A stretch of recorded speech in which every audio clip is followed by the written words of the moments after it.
What is the cost of being inauthentic? I ask myself that question too. And in a nutshell, the answer is it's a wasted life. In Sanskrit, you can say it's Janma Mrityu Jara Vyadhi. You're forced into the cycle of birth, death, old age, and disease, and repeatedly so because of inauthenticity. Now, I have to obviously split it up a little bit and kind of demystify what I'm saying. Number one, we have to first understand what is an authenticity. And there's a little story I had heard as I was a young child about this rich man who had a servant, and he engaged the servant for various activities, and the servant would really like butter up the master all the time.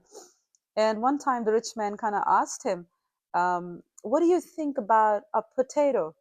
And immediately the servant started to glorify the potato so much and say that the potato makes every vegetable a masterpiece. It does this, that, and the other. It's like really glorifying.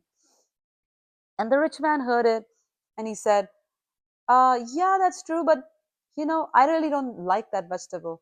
And then the poor man immediately turned his, like the, not the poor man, but the servant immediately turned his tune and he's like, oh, the potato, it makes you fat, it causes you this disease. He just completely turned his. So to further test him, the rich man, his master, he said, what is your thoughts about an eggplant? And immediately the servant started to say, oh, a fried eggplant can do this to you. And he started to glorify and sing the tunes of eggplant and eggplant based dishes. And he's really like going over the top. And then the master said, oh, I really, think I don't like the look of an eggplant. And immediately the servant changed his tune again, completely trying to beat down an eggplant, say it's a no nutritional value, this, that, and the other. So the master questioned him. He's like, what kind of a person are you? You have no integrity. Every time I say something, you change your stand completely. So inauthenticity is kind of like that. There's no integrity. Um, there's no one is to one kind of mapping there. It's just every time you hear something, every time you see something, every time some idea enters your head, your stance completely changes. Like a child, when I was little, one day I wanted to be an astronaut, the second day I wanted to be a doctor, third day I wanted to be a dancer. It's just, you don't know any better, so you get influenced. So when we live our lives in an inauthentic way, we're paying a very heavy price for it. Today we know the price of everything, but we don't know the value of anything. And the thing that we know the value of least is ourselves. We just don't know our own value.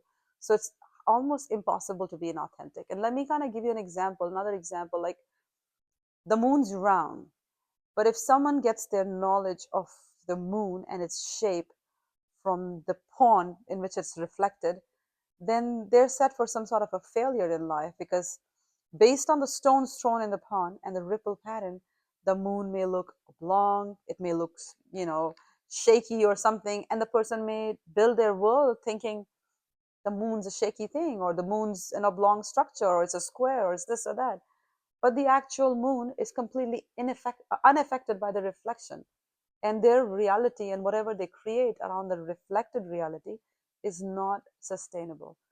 And the world today is kind of filled with people wanting to be authentic, thinking that they're being authentic, but actually they're far from authenticity because we have very little idea of who we are. We're kind of living on a reflected idea. And and we see this reflection of who we are in the words of people, in the speech of people, the way people talk to us, the way if they give you a few compliments and immediately you're like, oh, really?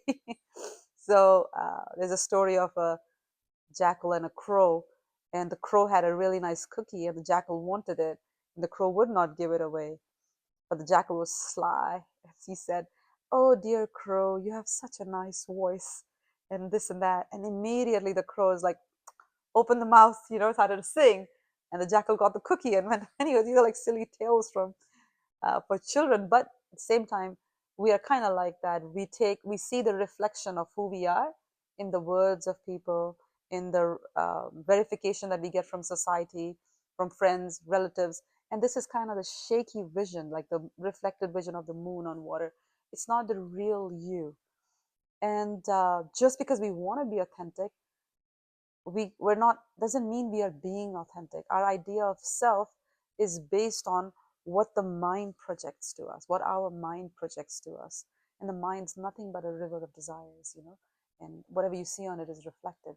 To get a real idea of the self, you can't be like, listen to your heart, listen to your, see what you feel like doing. That's not the way to get the real idea of reality. For that, you have to actually approach Guru and Krishna. You have to approach a teacher to actually learn.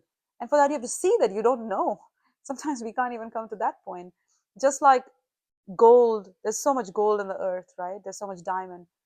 It doesn't just automatically burst open. Today, I want to be a gold bangle and I come out. No, someone has to go into the earth, dig a mine, pull out the gold, melt the stone, dig out, like it has to be heated to a certain temperature, and then the gold is extracted from that.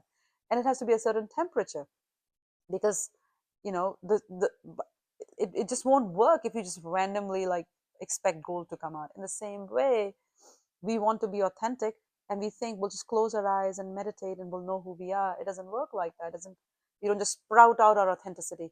We need to learn from Guru. We need to have a process. Just like the gold needs to be purified, we need to have a process of purification, and that process is called tapasya.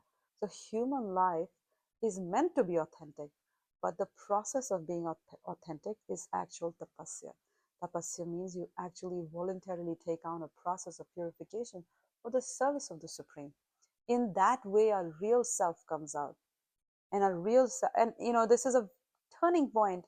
Rupa Goswami speaks about that, like when he started his spiritual life, I mean, started, so to say, but when he kind of like in the vision of the world, when he started his spiritual life, one of the first questions he asked his spiritual master, he said, Ke ami, ke amar jarotapete, who am I? And what are the three miseries which are inflicting me? Iha nahi jani, I don't know this. And Gramya Vyavare, like in the village that I live in, or in the society or the community I live in, everyone says that I'm very smart, so I'm accepting that as true, which is exactly what I'm saying that we are doing today as a society.